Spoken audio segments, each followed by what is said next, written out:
Good evening, everybody in India. My name is Shyam Kumar. I'm the Chief Executive Officer of Texila American University, Guyana. Sorry, we had a delayed start. We were all available for the event, but since participants were still arriving, we thought we'll give everybody another 5 minutes to start. So sorry for the late start. I hope we are audible. One of you can raise your hands and confirm that we are all audible, or Anthony can confirm. Okay, awesome. Great. Yes, sir. Thank you very much. And good evening once again, and welcome everybody from India. This is a part of a series of webinars that we do very often. We've ended our last year or 2022-23 academic year webinars in the month of August, and I'm so excited to start this webinar for this academic year. We intend to do 2 webinars a month. One will mostly focus on admission requirements and admission information, and the other one will focus on key takeaways for you on what to expect as a foreign medical graduate and other interesting topics. And this is something that we intend to continue all throughout this academic year. So if you have other friends or anybody who wants to know more about the program, we will be available. There'll be another event coming up within the next couple of weeks. So this is the first webinar for this academic year 2023-24, and as most of us in Texila here, we are really excited. We will have a 30 minutes of presentation followed by 30 minutes of Q&A. If you have questions, you can raise your hand in Zoom and we'll give you a chance to speak, or you can even post your question in the chat session, and then one of us will read out the question and answer it. So with that said, I'm really excited to introduce our speaker, Dr. Hugh Duckworth, who is a provost of Texila American University, a good friend, and I've known him for quite some time. Dr. Duckworth was a practicing surgeon in the US who retired from practice many years ago due to his interest in medical education. He worked as a faculty and then took up administrative positions in various reputed international medical schools across the Caribbean region, including as Executive Dean and Chief Academic Officer. He's currently the Provost of Texila American University, and he has been associated with TAU since 2018. And Dr. Duckworth, I'm so excited to welcome you to this event, and I hope your presentation will give the students and parents who are on this webinar some very important takeaways on licensing procedures and formalities in the US from a foreign medical student standpoint. Thank you and welcome. Thank you very much, Mr. Shyam. Kind words. And I will go ahead and get started here, and we'll talk about obtaining licensures for sure. But I also want to talk a little bit about Texila American University. I'm going to share my screen here. That's my technical ignorance, I guess. But anyway, before we talk about licensure in the U.S., I wanted to talk a little bit about Texila American University, because I know some of you are parents of potential students, or even students who want to come to Texila. Texila American University, as you probably know, is a fully accredited university, a medical school in Guyana. And we're very proud that over the last year or so, we've received 2 major accreditations, one from ACCM, which is an accreditation body out of Ireland, which has been in existence for many decades and is recognized by the U.S. Department of Education, and therefore pretty much all recognizing bodies around the world. Also CAMHP, which is a newer organization, but it's the Caribbean Authority for medical schools and accreditation, and we're very happy to have received accreditation from them as well. So this means that our graduates are eligible to go just about anywhere in the world and practice medicine and obtain residencies and fellowships and so forth. So we're very happy about that and very proud. And we intend to continue this legacy of quality medical education. And just wanted to talk about that a little bit and just let everyone know how proud we are. As someone who has been involved with numerous medical schools around the Caribbean region over the years, having double accreditation like this is an outstanding achievement. Also, Texila American University, and this relates to the licensure in the U.S. We have U.S. clinical rotations, mainly at the University Hospital there in Tucson, Arizona, Tucson Medical Center. It's affiliated with University of Arizona. And as you can see from the slide, it is a major medical center that serves most of southern Arizona. And it's an excellent facility for our students to achieve. Also, of course, our students receive excellent clinical training in Georgetown, Guyana, at GPHC, the main public hospital there. And so with these two choices, our students have a number of options when they are ready for clinical rotations and electives. And we'll talk about electives a little bit as we go on. First of all, obtaining a license, a medical license in the United States, international medical graduates represent about a quarter of the U.S. physicians who are now in practice. So, IMGs make up a very crucial and a critical part of the population of physicians in the United States. I would also recommend that you look at the data on the American Medical Association website regarding this if you're interested. People predict that the physician shortage here in the United States that really has gone on, and particularly in primary care for decades, it's gone on. It's going to continue, and it probably will get worse. They're predicting that primary care shortfalls by 2025 will be all the way up to 31,000 potentially. And then in the non-primary care could be even more of a lack of physicians. So international medical graduates are critical to helping address this shortage here in the United States. And this is especially true with primary care.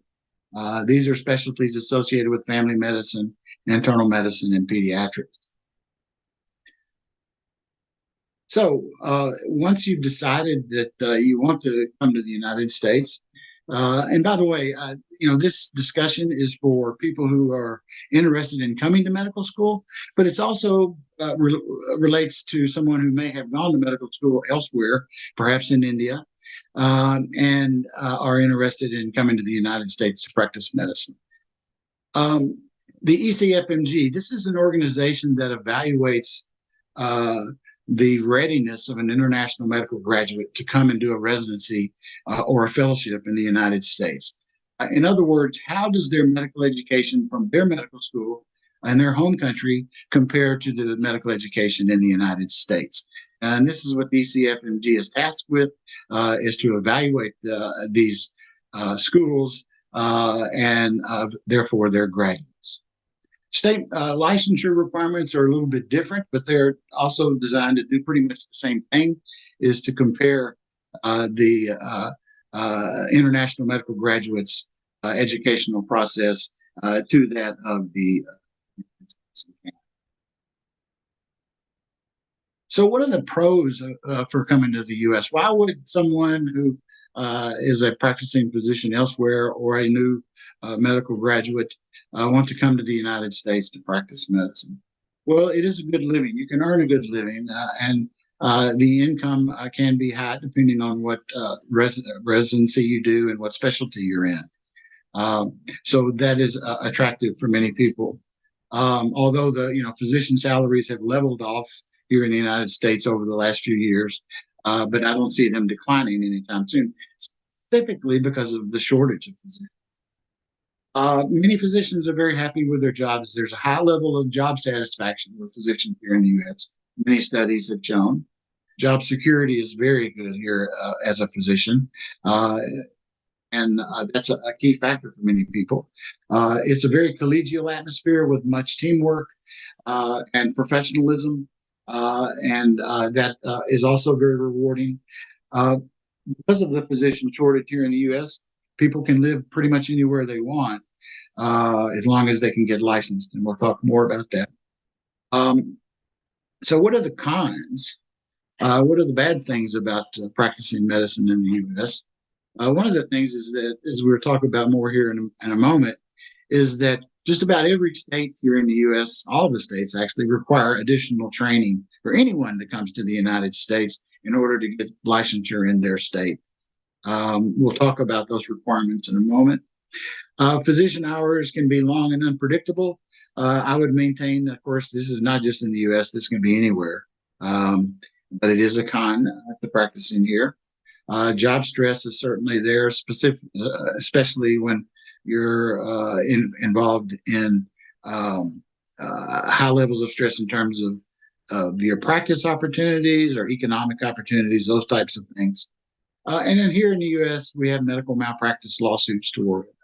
It's not as much of a problem as it used to be, but it is still there. And it's something that you always have to keep in the back of your mind as you're practicing. So there is a toolkit, an international medical graduate toolkit that the American Medical Association website has. And I would recommend that anybody that's interested in coming to the U.S. Go to this website and check it out. It'll help you navigate through the process of getting licensure in the U.S. So as I alluded to earlier, if you decide you want to come and get licensed, even though you have many years of clinical experience practicing medicine, you will have to potentially do extra training. And this is a drawback for many people. Pretty much all state licensing jurisdictions require graduates of a foreign medical school to complete at least 1 year of postgraduate training at an accredited U.S. or Canadian graduate medical education site. This means that it has to be a residency there that's accredited by the ACGME, which is the Graduate Medical Education Accrediting. The states vary in some of their requirements. 12 states require, right now, presently, 12 states require 2 years. 25 require 3 years of extra training, and some require 1 year. So it's important to check this out, decide what state you're interested in, and to verify what their requirements are. Here in Tennessee, where I am, or I'm close by, there's a new law that has just been passed, which only a few weeks ago was begun in process, that potentially allows an easier pathway for physicians to get licensed in Tennessee, foreign medical graduates. But it's still in the very preliminary stages, and I would just recommend to keep an eye on it. I wouldn't recommend it right now. We'll just have to see, because there's some questions about the program. Once you decide you want to come and you're going to do a residency or at least 1 year, perhaps 2 years of postgraduate training, you're going to have to find a slot. And so that begins with registering for the USMLE. If you've not taken the USMLE, this will be a requirement. The ACFMG, again, certifies your qualifications as an international medical graduate. And it certifies that you're eligible to begin residency training. And also to sign up, it allows you to be eligible to sign up for the USMLEs. It's a 3-step exam process. Step 1, step 2, and step 3. The step 1 is the fees are about $825 or so. This, of course, is subject to change, and I would always check on it. It's an 8-hour exam. Basically, it covers all of the basic sciences.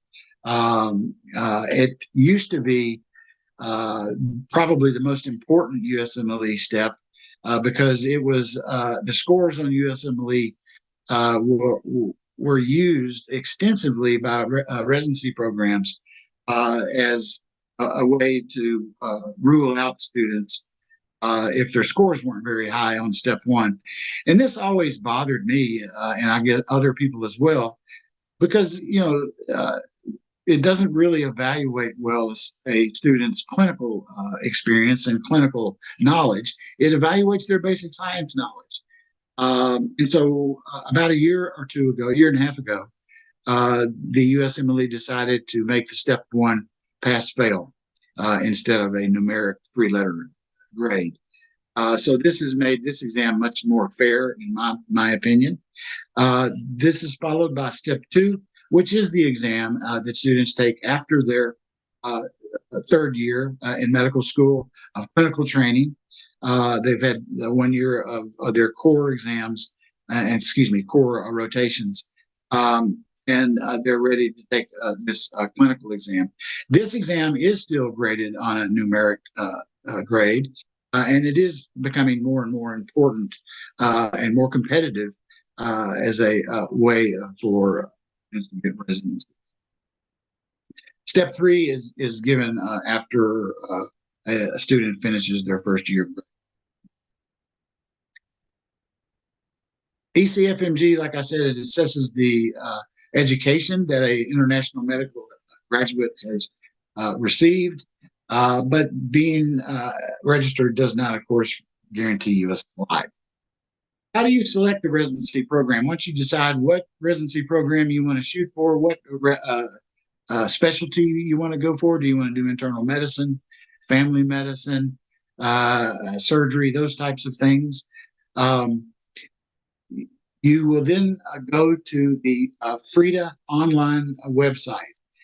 This is a database that's put together by AMA, and it's an online tool that will show you apparently more than 12,000 ACGME accredited graduate medical education sites, residencies and fellowships that are, where you can apply to depending on what your interest and your qualifications are. So you can search with FRIDA and find what programs you're interested in. As I said, the scores on USMLE will be presented, and they will help determine your competitiveness, particularly the score on step 2, the CK.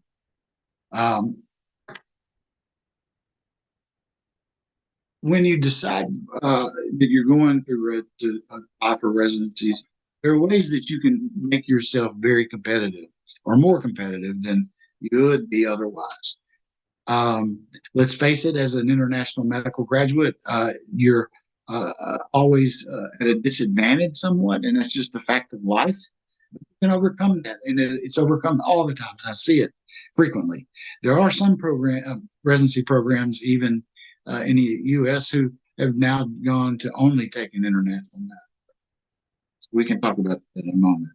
But how do you make yourself more competitive? How do you stand above the crowd when it comes to applying for residency? Well, of course, research and scholarly achievements are very important. This is one of the things that Texila does for its students. We have some research projects actually embedded in the curriculum that will allow students to be published even before they, potentially even before they graduate from medical school. This is very important for their application process. It makes them more competitive. Also, community activities and things like that. These things are important, but nothing is more important. Well, I shouldn't say nothing, but one of the most important things is network. If a residency selection committee is looking at a student and their application process, and everything is in order, but they don't know who they are, it can be a disadvantage. If a student has done an elective rotation, let's say they want to do internal medicine. If they've done an elective rotation at that facility where they want to do their residency, they've done this elective in internal medicine or a related subspecialty, and they've gotten themselves noticed. They've done a good job. They got the attention of the people that make decisions on what residence they're going to choose. This is also possible for an international medical graduate. They can get an observership at one of these residency slots and pretty much do the same thing, get themselves noticed by this residency committee. Networking is very, very important. And we counsel our students at Texila to choose their electives with this process in mind. Residency selection committee, like I said, if they are looking at your application and another application is next to yours that may be slightly more competitive, but they know who you are. They know you work hard. They know that you did a good job during your observership or your elective. They'll pick you, and you'll have that residency slot. Register with the AAMC, the Association of American Medical Colleges. This gives you an online service called ERAS, and this is a tremendous help when applying for residencies. They have a portal called My ERAS, this is the process for finding your residency and making an application, and it will walk you through that stepwise. Then you will register with the National Residency Matching Program. This is the annual program that pairs students and IMGs, applicants, with residency and fellowship programs. This is why it's called the match, and it happens every March. It uses a rank order list, and it's submitted. The rank order is submitted both by the applicant and the residency program. These rank order lists are submitted by applicants who have been interviewed. Let's say you interview at 4 places to do internal medicine. You will rank those places from your most desirable place to your least desirable place. And then in turn, those programs will rank students from their most desirable student to their least desirable student amongst all the students that they interview. And then the NRMP matches those students to the programs with the highest rank. And it works pretty well. This is after interviews, of course, and all the application process is satisfied. Immigration into the U.S. is something that most residency programs will help with, and they'll walk applicants and residents through the process. It is a kind of a changing environment, and it's something that our students have to keep abreast of, and also residents in the U.S. But generally, people who obtain a residency have no major issue with an immigration but again, the U.S. State Department Bureau of Consular Affairs website will have all the most up-to-date information regarding this, and then also any programs that you are accepted to will have counseling. Licensure, the other thing I wanted to point out too is once a student or an international medical graduate obtains a residency or a postgraduate fellowship slot, that license is granted to them through their program. But only after they finish the program will they be eligible for licensure on their own. And these requirements, of course, are designed by the states to ensure that the people that are coming to practice medicine from an international school have the same kind of achievements and criteria as a U.S. medical school. And when they finish the residency, that has been confirmed. There is a Federation of State Medical Boards, which all 50 states are members of. They offer a reference on the pathway. It's a PDF that's very good, and I recommend you get that and download it and take a look at that, and you can follow that. And it's very helpful. And they also have put together a Federation Credentials Verification Service. This is allows applicants to go to one site and upload all of their credentials so that it will be there no matter which state they apply to. And I think there's an extra fee for this, but in the long run, I think if you want to apply to more than one state, it's certainly worth it. You can check this out on the Federation website. So first-time applicants for licensure, they must have passed, of course, all 3 licensing exams within a span of the last 7 to 10 years. So this would be during the time of their graduate training. But there are exemptions, particularly in people who've done dual degrees. There are ways to apply for granting of licensure based, even if it's been a longer period of time, based on circumstances. So that's something that each state varies on, and I would recommend that if this is a new path you have to go down to look at the probably one of the best resources for medical licensure, and as you begin your process, is the AMA. And I would recommend everyone go to the AMA website and look at their information on licensure. Also, the AMA provides updated information on an annual basis through the Federation of State Medical Boards. Their website is also updated. And again, I've put a email address there if you have questions directly to the AMA station, which is an excellent source for information. That ends the presentation for this webinar, and I'd like to open the floor up for any questions or comments at this point. Thank you very much, Dr. Duckworth, for the interesting presentation. So for those students or parents who are exploring starting a medical education journey and eventually licensing in US, I just want to take 1 minute of your time and just break down what Dr. Duckworth explained to you in detail.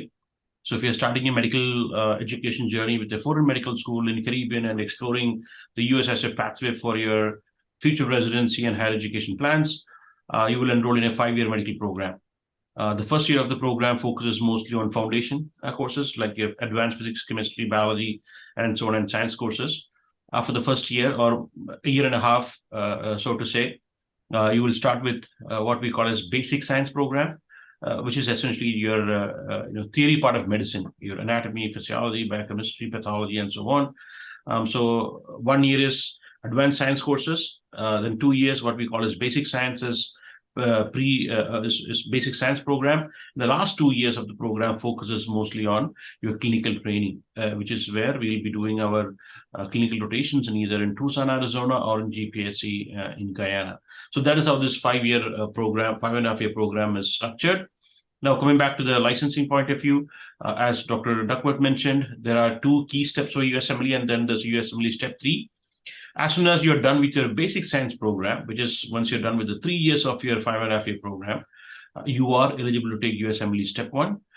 Once you clear USMLE step 1, you can continue with your rotations in the US. And after once you're done with your clinical training, you are eligible to take your USMLE step 2, and then you will apply for residency program. So I just wanted to break it down for you guys. A year and a half of pre-medical, 2 years of basic science, and 2 years of clinical science program.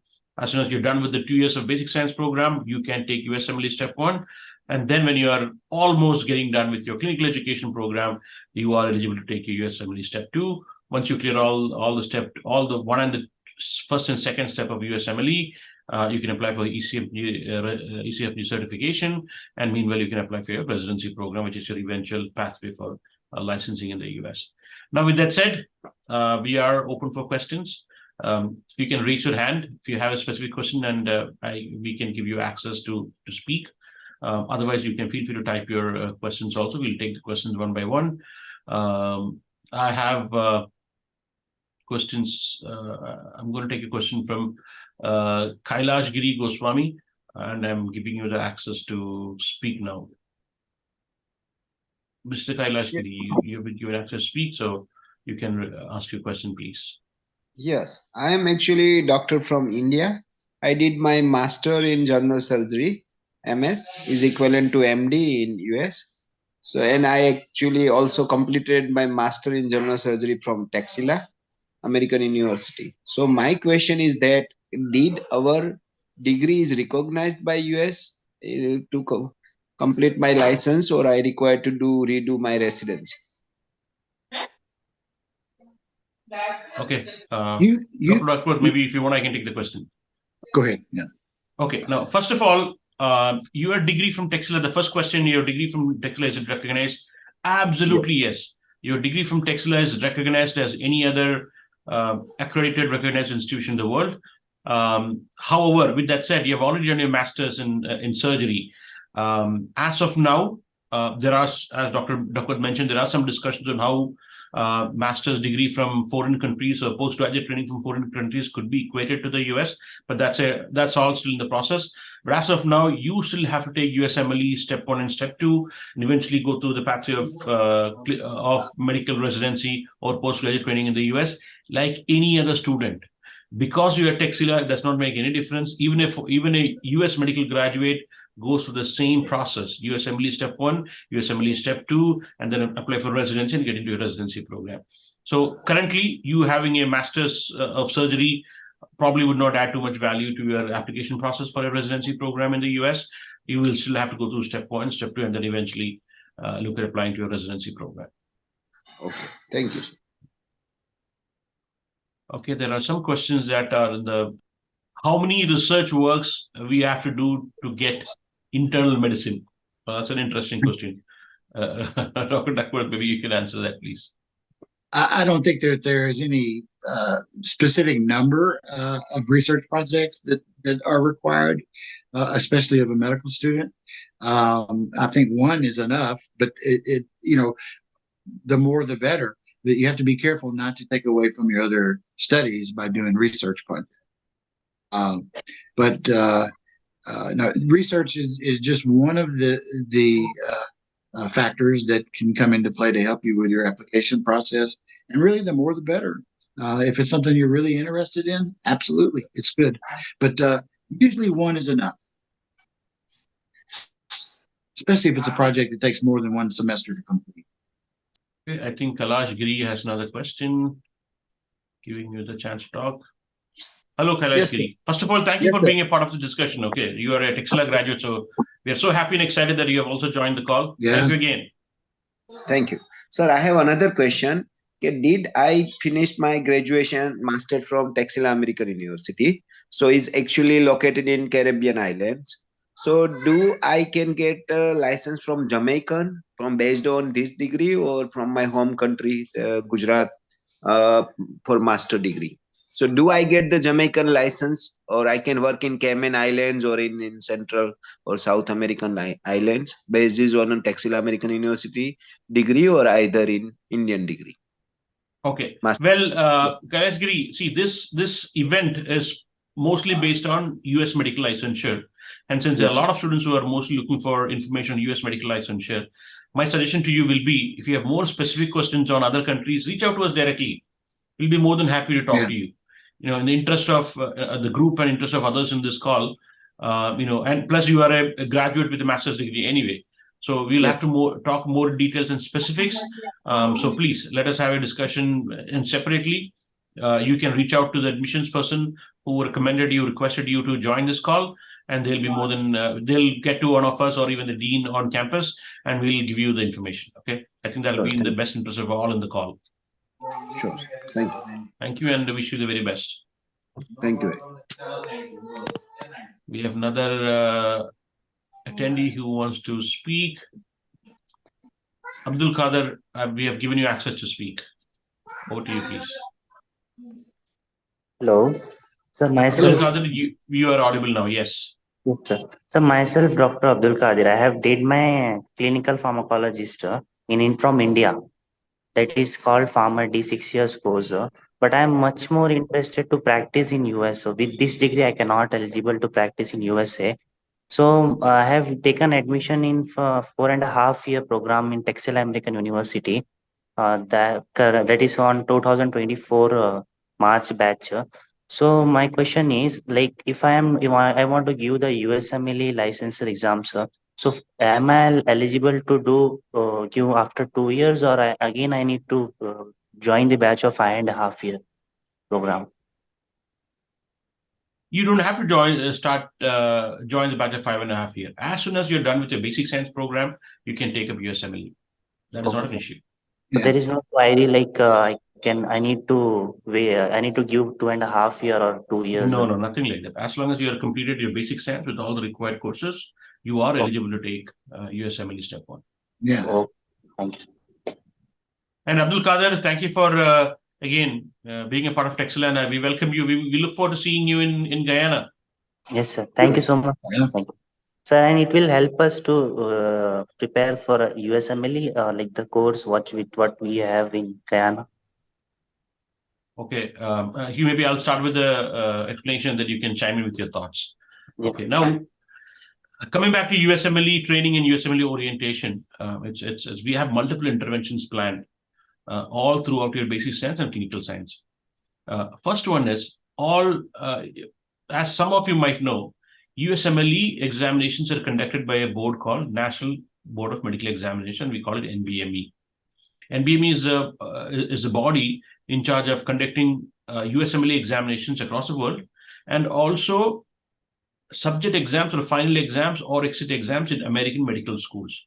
Now, Texila American University, we have subscribed to NBME, and NBME runs or offers our end of course exam, which happens end of every semester, and exit exam, which happens at the end of every program, like basic science and clinical science. So number one, we have subscribed to NBME question, which gives you an orientation or introduction to how to understand the USMLE question. That is point number one. Now, how do we prepare you for NBME, which will eventually prepare you for USMLE? How do we do that? All our internal exams are modeled after the USMLE or NBME pattern. So in one semester, let's take an example of anatomy. In a 6 months course, you have 4 exams of anatomy and then one final exam. 5th exam is a final exam done by NBME. All these 4 exams are modeled after either the NBME course structure or the USMLE course pattern, which is essentially clinical case-based multiple choice questions. So all your exams are geared towards it, again, preparing you for the program. Now, taking one step back, every course has an embedded every week USMLE review session that is conducted as part of your normal coursework. So every week, every course prepares you for a review session on USMLE. So starting from the beginning, review sessions in USMLE, which exposes you for the internal exam, which exposes you for NBME, which finally exposes you for the USMLE examination. Now, in addition to this, you take your USMLE step 1 examination after you complete what we call as a transition semester. Transition semester is a bridge semester that is in between your basic science and clinical science. And once you're done with that, you take your USMLE step 1 examination. Now, for students in the transition semester program, we have partnered with Kaplan, which is one of the leading and the largest provider of USMLE training programs. So we have partnered with Kaplan. Kaplan's program works with the students in preparing you for USMLE. So one full semester of Kaplan review program is a part of your training and curriculum. And after the Kaplan review program is when you take your CBSE or the so-called exit exam for our program, for Texila program, CBSE or National or NBME exit exam, which is an exact model of your USMLE step 1. So training during basic science courses, internal exams, NBME end of course exam, training with Kaplan, and finally you take your NBME exit exam, which is a model for your USMLE. Now, if you're a good student with good aptitude, highly motivated, with the right intent, we would believe that this is your pathway for success in USMLE examinations. I hope I didn't confuse you with too much information. Yes, sir. Thanks. Abdul Qadir, thank you very much once again. Okay, we have another Fayazuddin M who wants to have a conversation, allowing to talk. Fayazuddin, welcome. You are on mute now. You can unmute yourself and ask your question, please. Hi, I'm currently in my internship year of my medical education here in India, and I would like to know if I finish my USMLE steps and match to Texila American University for my residency in internal medicine, will it be valid throughout the US, or I just wanted it to be clarified? Okay. Well, Dr. Duckworth, I'll take that question because it looks like he's already an intern. And then if you can chime in, please, if I've missed out on anything. No. Faisal, I'm assuming we're assuming that you've done your MBBS from India and your internship, right? You're in your internship, your house agency. Yeah. However you want to call it. Okay. Well, in that case, Texila does not offer a residency program. we offer an MD program which starts with your basic science and clinical education. After that, we give you a degree of MD, but that MD degree that we give you is similar to or equivalent to the MBBS degree, which is offered across in many countries, including India. So after our MD program, you will still apply for a residency or an internship in wherever you are, and then you will take up that internship or residency program. Now, coming back to your specific question, now that you are a graduate or you're just about to graduate after your internship, you can take up USMLE Step 1, Step 2 even without any of Texila interventions. You are free to apply and match into residency programs. Thank you. Thank you. Yeah. Well, we'll take a few questions on chat. If the student doesn't get residency, can he work as a doctor in Guyana, or there's any licensure exam to work as a doctor? Good question. So if you don't get into a residency program in Guyana, in the US, you can definitely explore internship in Guyana. We have many foreign students who are currently doing internship in Guyana. There is no exit exam. Since Texila is an accredited medical school, there is no other licensing exam for students to practice in Guyana and most Caribbean countries. But the only thing is you have to apply for internship. You have to apply for an internship as a regular student and go through the same application process, interview, and so on, and then get into an internship program in Guyana or wherever you want to do. Now, keep in mind, always, many of you might be talking to many schools. If not, I'm assuming you will eventually over a period of time. The first question that you should ask any medical school that you are talking to from this part of the world, including Caribbean, is, are you accredited? That is the key question to be answered. That is a key question to ask. Don't even spend your 1 minute of time if a school is not accredited. It is not worth it. You will eventually have licensing issues. You will have licensing. Yeah. Yeah. How to take Jamaican license basis from TAU? Jamaica follows an exam called CAMC, which is similar to USMLE examinations, but as a TAU graduate, and because we are accredited, I'm again specifying accredited, and because we are accredited, you would have to take a licensing exam in Jamaica. Another question is, how many research works needed for surgery residency? I think Dr. Duckworth already answered that question. I'm going to skip that for now. I see Kailash Giri asking the question, raising the hand again. Kailash Giri has requested, let us have an individual discussion. Your questions are more alternative licensing pathways, and you are a graduate with master's degree. I think it'll be in our best interest that we have a discussion one-on-one. Otherwise, we'll spend a lot of time focusing on answering your questions, please. Okay, well, that's another very good question from Dr. Ganesh. What is the validity of accreditation? If it is expired, is there any impact on getting residency? Yeah, that's an important question. So now, Dr. Duckworth, I don't know did you hear the question? It's expired? Is that what it was? So if it is expired, is there any impact on getting residency?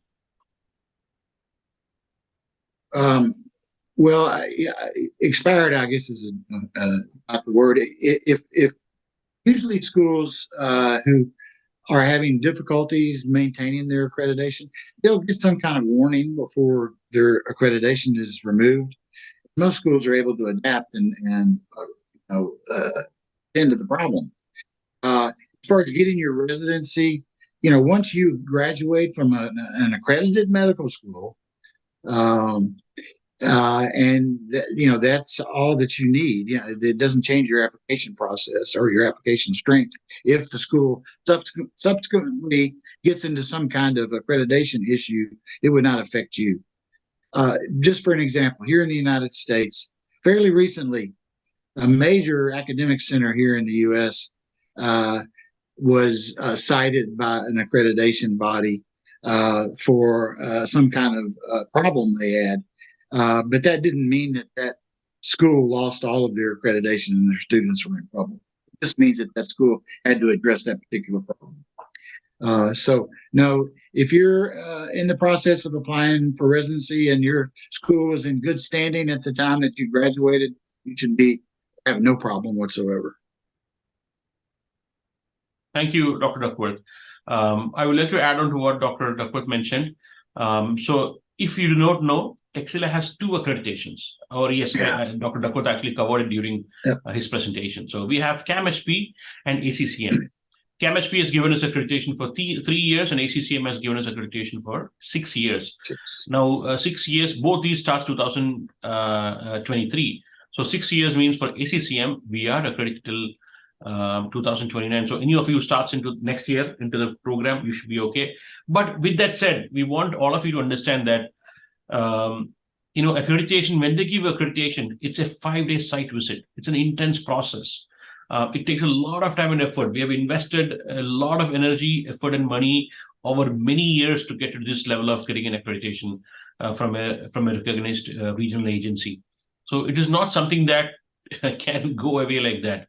Actually, I've not even known a single school who have lost accreditation just like that. What I've seen worst case happening is schools are being put on probation. Once their original time period is over, let's say after 6 years, I've seen schools being put on probation for 2 years and another probation for 1 year. And then, if worst case scenarios, we have seen accreditation withdrawn. But again, from our perspective, we have invested so much money and energy into the program. And not many schools in the Caribbean have 2 accreditations. We don't have one, we have 2 accreditations. So that shows our intent on ensuring that our program is validated over a period of time. So, we can assure you that, the 6 year, and 6 years is the maximum they would give. I want you also to know that it is not that they decided not to give Texila 10 years, but any accrediting agency, at least the ACCM and CAM-HP that we're working with, the maximum timeline for accreditation 6 years. So we got the maximum timeline of accreditation 6 years, which I would commend as one of the best, and would appreciate the efforts of our faculty and the team on campus for getting it done for us. Okay, I think we have almost there are not too many other questions. We are almost at the time of the event. And again, the interaction of discussions doesn't end here. We'll be back again next month with another session. But other than that, you all would have contacts of Texila enrollment advisors or admissions team. Feel free to reach out to them for any questions you have. This is a platform as a group to discuss about it. But beyond that, we are here to give you all the information. So please reach out to any of them. If needed, they will put you in connect with one of us or other folks, other members from the campus. With that said, I think we will wind up today's session. And I want to take this opportunity to thank Dr. Duckworth once again. It's evening for you all in India, but for Dr. Duckworth, when we started the session, it was 7 a.m. on a Saturday morning, and I saw his chat access available from almost 6 a.m. So thank you very much, Dr. Duckworth, for being available. My pleasure. And thank you all from India for being part of the session, and for the Texila team for organizing this event. We look forward to hearing from you. Any questions, we are here to answer. Thank you again. You will have a good rest of the day or night, and a good weekend.